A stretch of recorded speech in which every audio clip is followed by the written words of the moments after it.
Ons lewe vandag in 'n donker wêreld. Daarom sê 2 Korintiërs 6 vers 17, gaan van hulle af weg, sonder julle af, sê die Here.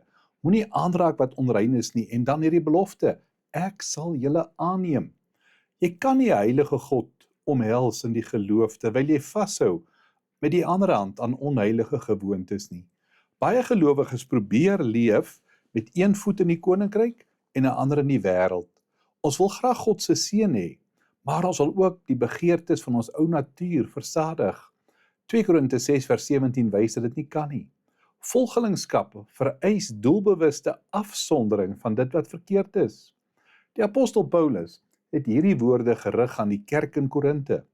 Hierdie stad was die vermaak en ekonomiese middelpunt van die antieke wêreld.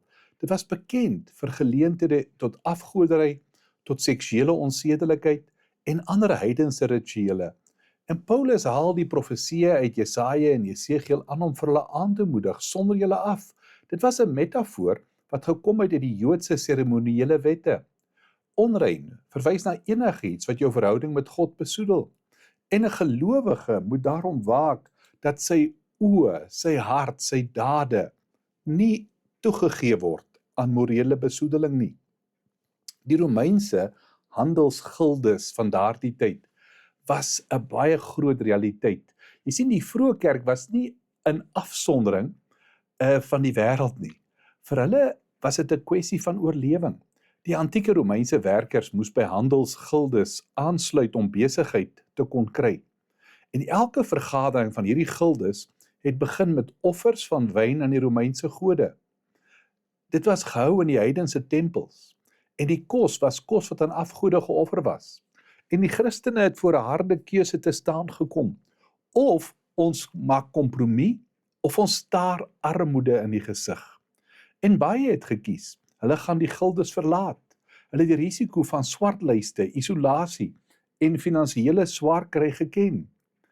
Afsondering van die wêreld gaan nie net daaroor om dinge van die wêreld prys te gee nie. Dit gaan daaroor om iets oneindigs beter te verkry. Die vroeë Christene het tydelike finansiële sekuriteit prysgegee, maar die beloning was, hulle die vervulling van God se belofte verkry, dit waar die Here vir hulle beloof, ek sal julle aanneem. Hulle weiering om in te meng by die massa, om in te skakel by die massa, is presies wat die kerk laat uitstaan het. Hierdie kompromislose onderskeibaarheid het uiteindelik die hele Romeinse ryk verander. Nou, om vandag afgesonder te leef is nie altyd maklik nie, want die Here roep ons nie om ons te isoleer nie, maar om ons van sonde af te sonder. Ons word geroep om uitstekende burgers, liefdevolle bure, ywerige werkers te wees, maar ons moet 'n grens trek wanneer dit kom by kompromie.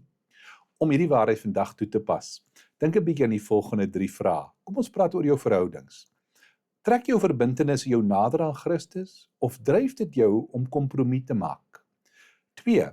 Watter onrein gewoontes of vermaak laat jy toe, wat jou denke besoedel? Knoei jy, nommer 3, met jou integriteit by die werk of die skool, net sodat jy aanvaarding kan verkry? Weet jy, 2 Korintiërs 6 vers 17 sê vir ons, dit moet anderste in jou lewe gaan. Hierdie gelowiges het bewys dat afsondering nie oor isolasie gaan nie, maar oor lojaliteit aan die Here Jesus. Hulle het gewilliglik hulle loopbane, hulle eiendomme, hulle gerief prysgegee, want hulle het geweet, verwerping deur hierdie wêreld is 'n klein prys om te betaal, om deur God aanvaar te word. Kom ons bid saam. Hemelse Vader, gee vir ons die genade om vandag uit te staan. Gee vir ons die genade om te wys aan wie se kant ons is. Amen.